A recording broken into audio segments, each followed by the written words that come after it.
আমি ব্রজবাসী কৈলাসপতি তোর গুরু বাবা। গুরুর আদেশ অমান্য করে তুই মহাপাপ করেছিস। এই পাপের শাস্তি আমি তোকে দেব বাবা, আমি তোকে দেব।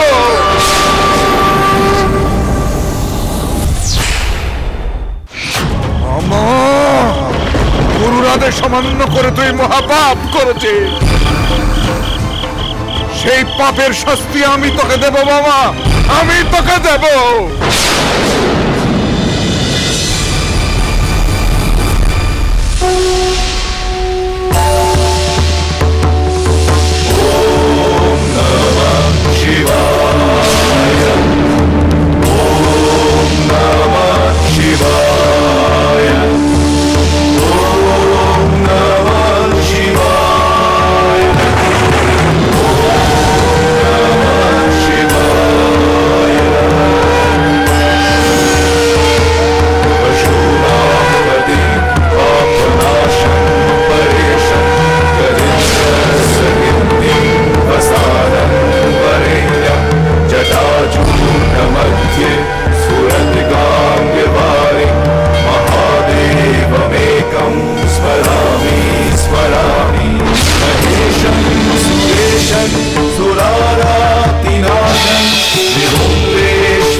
স্বয়ং দেবাদিদেব মহাদেব।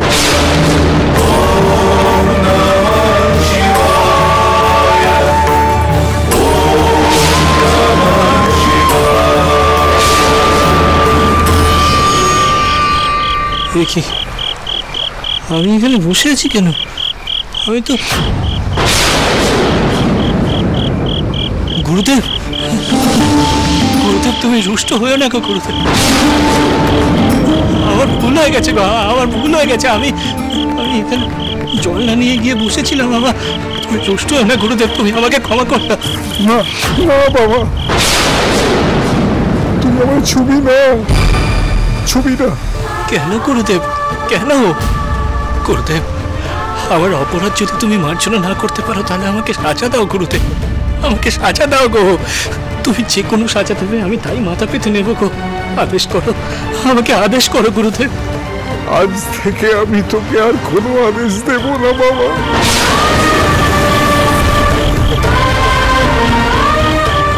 গুরুদেব, ভুল করেছি, আমি তোকে চিনতে ভুল করেছি রে বাবা। তুমি কি বলছো গুরুদেব? আমি তো বাবা, আমি তো তোমার বাবা গো। আমাকে চিনতে পারছো না তুমি? বাবা তুই যে স্বয়ং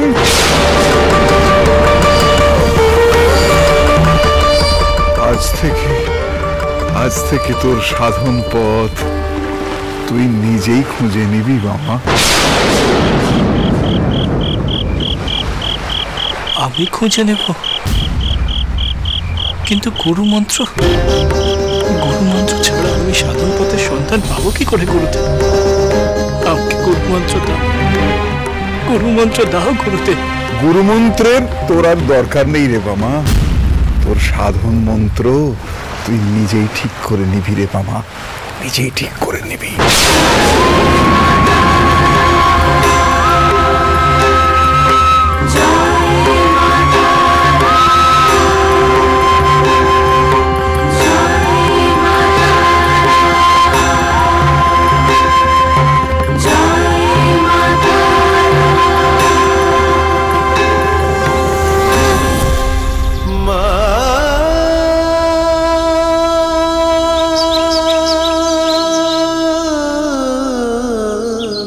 প্রণাম ঠাকুর বাবা। ও মা, তুই তা হঠাৎ এই মহাশ্মশানে এত পূজা উপাচার নিয়ে কেন? এটা তো বোধগম্য হলো না। পঞ্চমুণ্ডের আসনে পুজো দিতে এসেছি ঠাকুর। বেশ করেছিস, বেশ করেছিস। কর মা, পুজো কর। এই মহা আসনকে ভক্তি ভরে পুজো করলে বিপত্তারিণী তারা তোকে সকল বিপদ থেকে রক্ষা করবে। ভক্তি ভরে পুজো কর মা।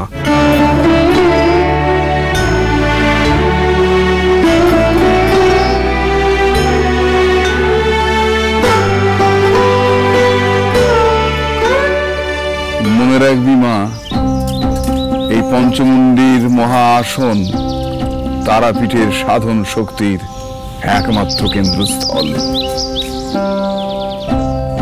এই মহা আসনে বসেই একদা বশিষ্ঠদেব তারা মন্ত্রে সিদ্ধি লাভ করেছিলেন। যুগ যুগ ধরে দেশ দেশান্তর থেকে সাধকেরা এই মহা আসনে বসে সিদ্ধি লাভ করার জন্য ছুটে এসেছেন, কিন্তু এই মহা আসন নিজেই তার যোগ্যতম সাধককে চয়ন করে নেয়। ঠাকুর বাবা, তুমি যে আমাকে বলেছিলে যে মহা আসনের মহিমার কথা আমাকে বলবে, আজ এই মহিমার কথা আমাকে বলো গো। বেশ, তুই যখন এই মহা আসনের মহিমা কাহিনী শোনার জন্য এতটা ব্যাকুল হয়েছিস, তখন আমি সেই কাহিনী শোনাচ্ছি, শোন।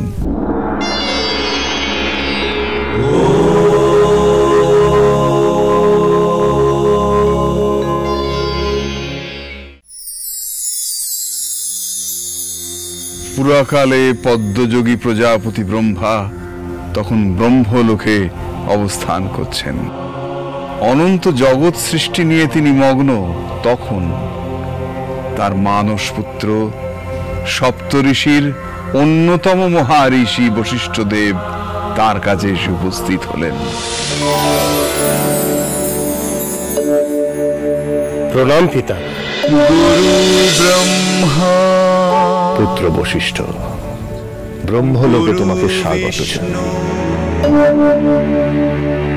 হে প্রজাপতি, অনন্ত জগতের স্রষ্টা পরম পিতা ব্রহ্মদেব, আপনার শ্রীচরণ বন্দনা করে জানাই, আমি এমন এক পরম বিদ্যার সিদ্ধি লাভ করতে চাই, যে বিদ্যায় সিদ্ধ হলে ত্রিজগতের সকল বিদ্যা আমার করায়ত্ত হবে, আমি সর্ব জ্ঞান লাভ করতে পারবো।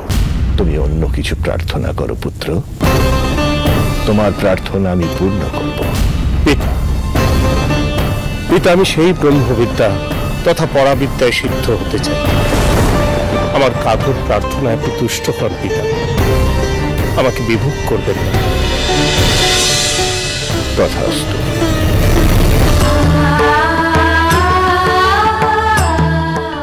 দশ মহাবিদ্যার মধ্যে শ্রেষ্ঠ হলো তারা।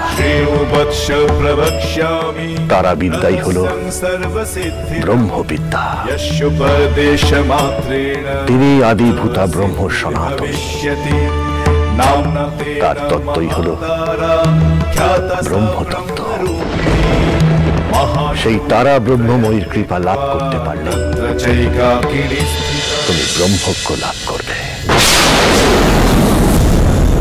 বহু যুগ ধরে মহামুনি বশিষ্ঠদেব সাধনা করে চললেন।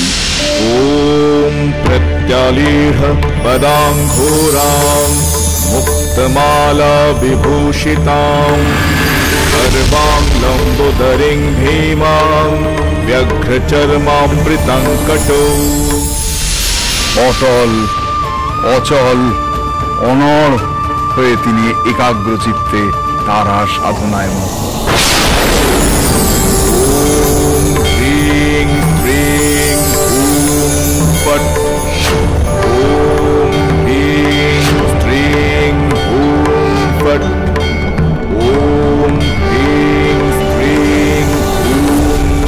ত্রিজগতের তাপ উত্তাপ কোনো কিছুই মহামুনি বশিষ্ঠদেবের সাধনায় বাধা হয়ে দাঁড়াতে পারে না। তারপর কি হলো ঠাকুর? উনি কি সিদ্ধি লাভ করলেন? না, দেবী তাকে দয়া করেন।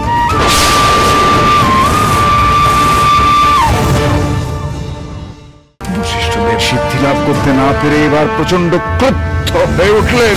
যে মন্ত্রে আমি সিদ্ধি লাভে ব্যর্থ হয়েছি, সেই মন্ত্রে এই ত্রিভুবনে কেউ কোনোদিন সিদ্ধি লাভ করতে পারবে না। মহাপীঠ